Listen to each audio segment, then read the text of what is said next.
नमस्कार जय जगन्नाथ मु तुलसी साहू आपण मानक स्वागत करुछि तुलसी क्रिएशन को। आज मोर कविता से तो चीनी भूताणु आसिला से तो कोरोना नामक पाइला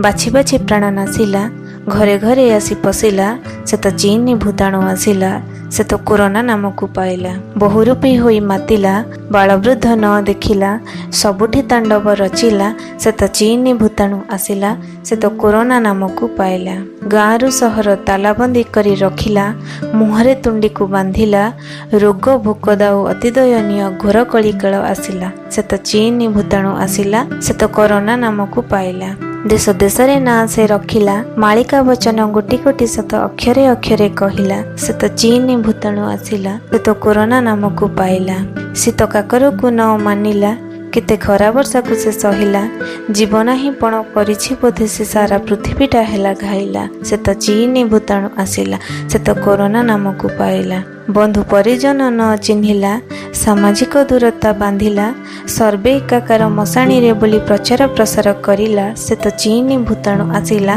से तो कोरोना नामक पाइला से तो धनी गरीब न देखिला धर्म संप्रदाय को न मानिला मंदिर मस्जिद रे जाई पशिला सबुठी आतंक रचिला से तो चीनी भूताणु आसिला से तो कोरोना नामक पाइला रास्ता घाट रे से जाई बुलिला सभी को समान देखिला कोरोना ही गर्व रख नहीं क्षोभ सारा विश्व रे टिंडिम पिटिला से तो चीनी भूताणु आसिला से तो कोरोना नामक पाइला से तो पर्वपर्वाणी को भूलिला मॉडर्न युग रे पुरातन छवि आंकिला स्कूल कॉलेज बंद रखिला हाथ सफा रखी घरे रुह बोली टीवी रेडियो रे कहिला से तो चीनी भूताणु आसिला से तो कोरोना नामक पाइला चारिआडे हताशी आपण घारिला सबु बेपार बणिज बुड़िला भाबुची मनीष केमिति बंचिब सभिंकर मुंड घुरिला से तो चीनी भूताणु आसिला से तो कोरोना नामक पाइला। कविताटी केमिति लागिला